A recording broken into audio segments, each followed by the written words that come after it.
ત્યારે આપણને આ જે જગત દેખાય છે ને એની પાછળ પણ એક સૂક્ષ્મ જગત છે, અને આ સૂક્ષ્મ જગત છે ને તે કામ કરતું હોય છે.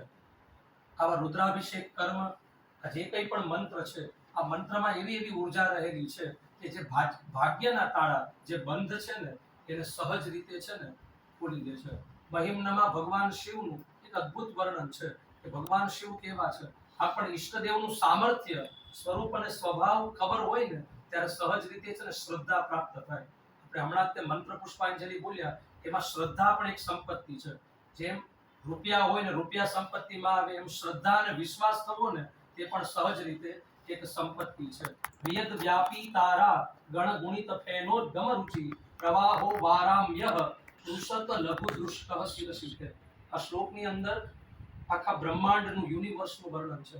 તો આખું જે બ્રહ્માંડ છે ને એને અત્યારના નાસા વાળા જે વૈજ્ઞાનિકો છે તે પણ એનો પાર પામી શક્યા નથી. હમણાં તે નાસા વાળાએ જે આખું પોતાનું એક રિપોર્ટ છે એ પેશ કર્યો સાહેબ, કે સૂર્ય છે, આ સૂર્યમાં કદાચ એક સ્પેસ છે એ મૂકવામાં આવે અને એમાં તાજું જન્મેલું બાળક છે એને મૂકવામાં આવે અને આ સ્પેસ ગતિ કરે.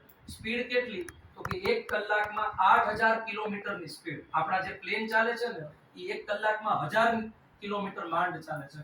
તો 8000 કિલોમીટર ની ગતિએ જો આ સ્પેસ ચાલે અને તાજું જન્મેલું બાળક તો એમાં છે જ, અને ઈ આ સ્પીડે ચાલે ને તો ઈ સૂર્યથી બુધ સુધી પહોંચે ને તો ઈ 18 મહિનાનું બાળક થઈ જાય. ત્યાંથી પાછો મંગળે પહોંચે તો 3 વર્ષનો થઈ જાય, ને એમ કરતા કરતા ઈ પ્લુટો સુધી પહોંચે તો 84 વર્ષનો થઈ જાય. ખાલી નવ ગ્રહનું આ જે ડિસ્ટન્સ છે ને એમાં 84 વર્ષ થઈ જાય જો 8000 કિલોમીટરે ચાલે.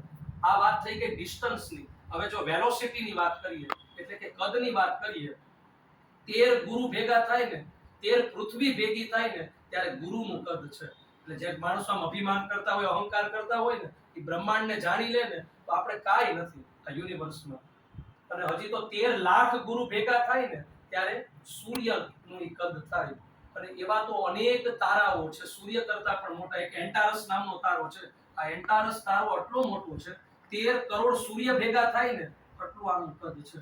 અને એવી તો આપણી આકાશ ગંગા છે. હવે ઈ જ આકાશ ગંગા છે એટલે કે મિલ્કી વે છે. ઈ જ આકાશ ગંગા જે ગંગા તરીકે આવી, અને ઈ ગંગા જ્યારે ભોલેનાથે ધારણ કરીને એટલે નાના એવા તણખા જેવી થઈ ગઈ.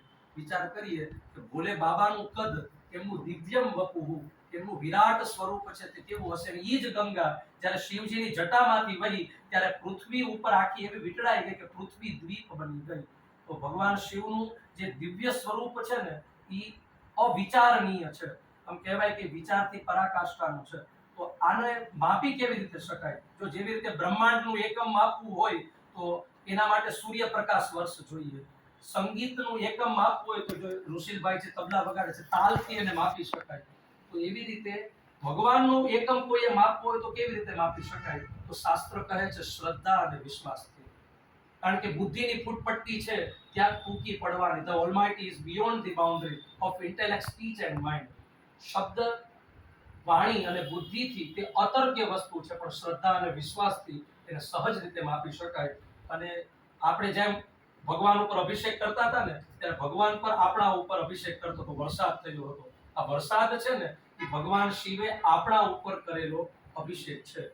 અને ભગવાન શિવ આપણા ઉપર અભિષેક છે ને આજીવન કરે છે. આપણી જીભ ભીની છે, આપણી જીભ પૂરી થતી નથી. આ ભગવાનનું પ્રમાણ છે, આ ભગવાનનો અભિષેક છે. અને આ જીભ પૂરી થઈ જાય તો આ શરીરને આપણે સ્મશાનમાં મૂકવા જવું પડે છે.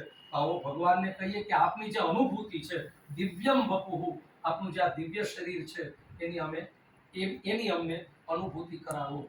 જો મહાભારતમાં તો એવા એવા સાહેબ દાખલાઓ છે કે મહર્ષિ વ્યાસને યુધિષ્ઠિર પૂછે છે કે મહાભારતના યુદ્ધમાં ધૃષ્ટદ્યુમ્ન જે અમારો સેનાપતિ હતો એમને કોઈ એટલે કોઈ હરાવી શક્યું નહીં, પણ અશ્વત્થામા છેલ્લે છે ને બધાને નડી જાય છે. 5 પાંડવોના દીકરાની પણ હત્યા કરી નાખે છે, ધૃષ્ટદ્યુમ્નની પણ હત્યા કરી નાખે છે. પાંડવોએ એવો છે ને એક એવો ઘેરો મૂકેલો હોય મંત્રાત્મક કે એને કોઈ ભેદી ન શકે. અશ્વત્થામા બધાને ભેદી ગયો તો કેમ?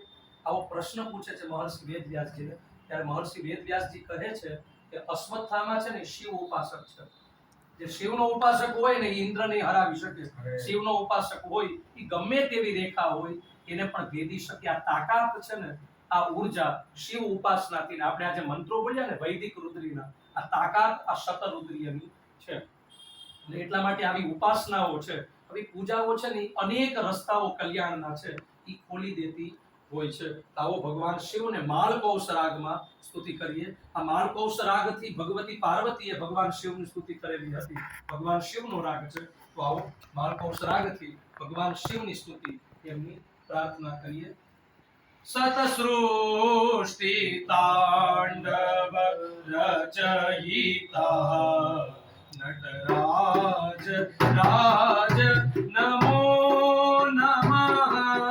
સતસૃષ્ટિ તાંડવ રચયિતા નટરાજ રાજ નમો નમઃ. હે આદ્ય ગુરુ શંકર પિતા, હે આદ્ય ગુરુ શંકર પિતા, નટરાજ